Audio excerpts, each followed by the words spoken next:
Welcome back to another episode of Rock Boys Football. We are talking one of the highest ranked recruits in the 2023 class who is supposed to sign to the Miami Hurricanes on early signing day on Wednesday, did not sign.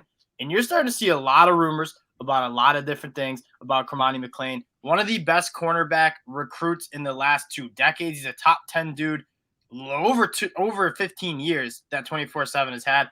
Very, very talented kid, number 2 kid in his class.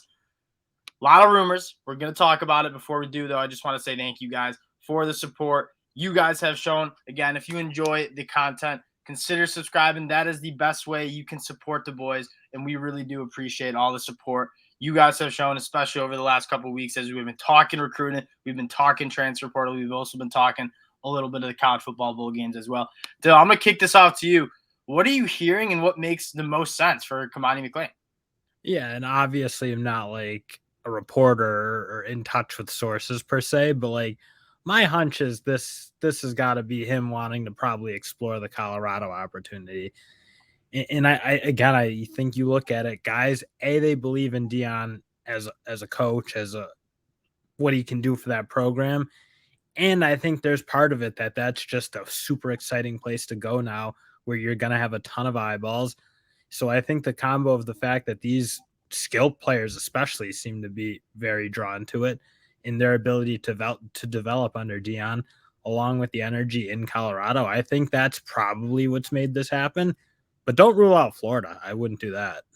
Yeah, I've heard a lot of rumors. I think one rumor that makes sense to me is he's playing a little hardball with the NIL at Miami, saying, "Hey, I want a little bit more. I want to see what you guys can offer for me. So I'm going to kind of use the leverage I have, which is signing that NLI to see what he can get." And I think there's also some truth to that. I mean, it's really exciting. Like for Colorado fans, Cormani McClain on one side, Travis Hunter on the other side, two of the most highly coveted cornerback recruits over the last 2 decades playing at the same team for the Colorado Buffaloes. I think that's really cool. And I also think NIL will be relatively successful in Colorado. Not necessarily the prototypical way where you have a big donor base that's able to offer a lot of money. There's going to be a lot of eyeballs on that program in general. You already see Amazon going to make a documentary with Coach Prime Deion Sanders at Colorado. And if you're one of the more heralded players at that program, there's no doubt in my mind you're going to be like a great connector. That's part. I mean, he got the Under Armour CEO down to Jackson State. He had Walmart sponsorships. I just feel like he has a message that resonates with a lot of people, and a lot of people are just drawn to what he's doing. And I'm kind of with you. I don't, as much as I don't think it's going to be a booster led campaign out of Colorado. Granted, I suppose they'll do okay with boosters. I don't think it's like a poor school by any means or a school that doesn't have any history or lack of support when they're good. Because when those Colorado teams in the 90s were good, they did have a lot of support.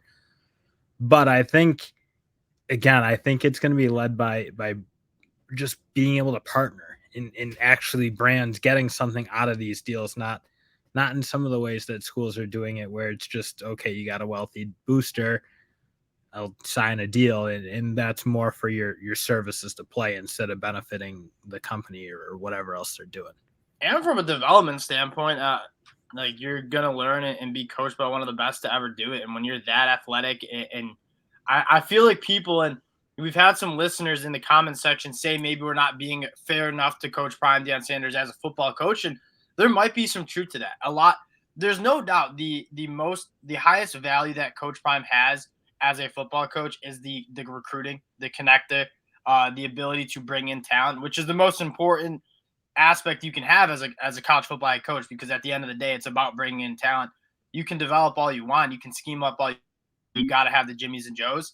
That's what Coach Prime excels at. But he's also been coaching at a lot of different levels. He obviously played the game at a very high level. And maybe we're just not giving enough credit to Coach Prime and his ability to coach up and develop this young talent as well. That's the one thing I think, yes, people are overlooking. Like, yes, he hasn't coached a ton of college football. That's obvious.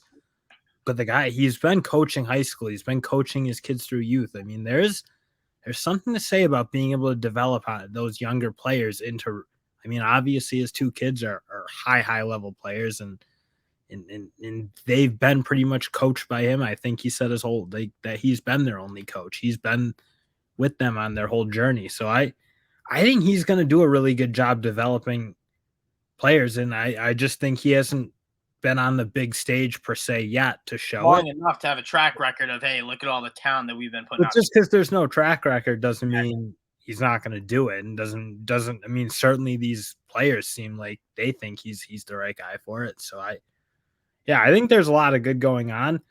Now, one thing I do want to flip it over to Florida, because I don't think they're done with this. I think what you saw with like the Peyton Bowen situation and what you've seen in the past is sometimes when these players, people think they're for sure going to a school.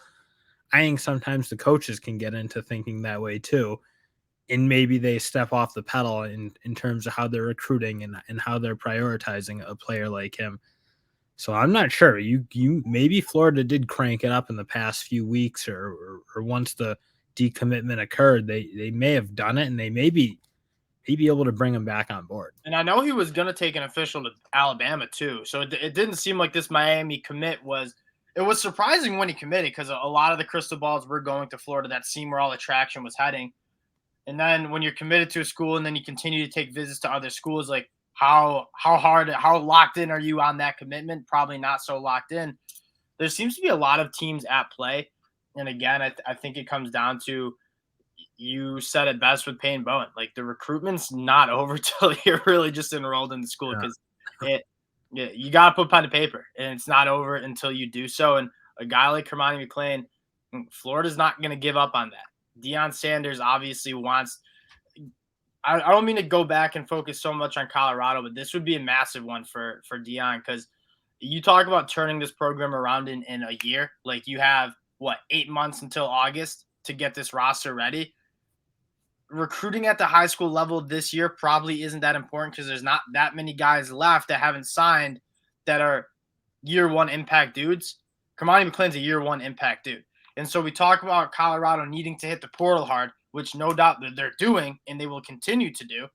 But it's also like if you can get a guy like this who will add value year one to your program, it's going to be massive. And when kids in the 2024 and the 2025 class see top ranked recruits going to Colorado, they're probably going to follow. Yeah, no, this would be such a huge win because again, even you look at Colorado's current class, they don't really have a giant name in terms of at the high school level. Like Dylan Edwards is a really good player, but obviously he's not the Cormani McClain type name. He's not being sought after in the same way. Like this guy, he's prize get for anyone in the country. Like they'd want him so badly. He comes in and he's immediately, I mean, outside of like a guy like Arch Manning or some of those top quarterbacks, he's probably one of the best recruits in this class. And yeah, you probably don't have enough time to build a really, really strong 2023 class out of high school because Deion Sanders just came in so late. He decided to coach the bowl game. But to get a guy like this who can be so talented, especially in the Pac-12 where you're facing a lot of explosive offenses throwing the ball, like getting a guy who you can put on an island and just be a dude opposite of another dude, Travis Hunter. The talent that he injects into this program year one is going to be massive. He's a really big name to watch. To be honest, it almost seems like it'd be surprising to see him go to Miami right now unless he's really just playing hardball. That's kind of what I'm thinking. I don't think that's a good sign that he didn't sign on signing day. I don't know. I feel like that shows some sort of fracture in the relationship to an extent. But who knows? You just know it. I guess no one. But nobody knows. And Peyton Bowen proved that yesterday. Like, it's not over till it's over. This one is going to be contested until he really enrolls in the school. And it's going to be a really important one to follow, especially for teams like Colorado or Florida, who's been getting some guys poached as well. 2023 recruiting class has been a whirlwind. This is probably one of the last big stories of this class. Again, this is a big one. We appreciate you guys. You wanted to hop on and talk about it because there's been a lot of rumors on Twitter. If you guys have been checking that out, we appreciate the support you guys have shown, obviously. And if you do enjoy the content, consider subscribing. That helps the fellas out a lot. We'll talk to y'all later. Peace.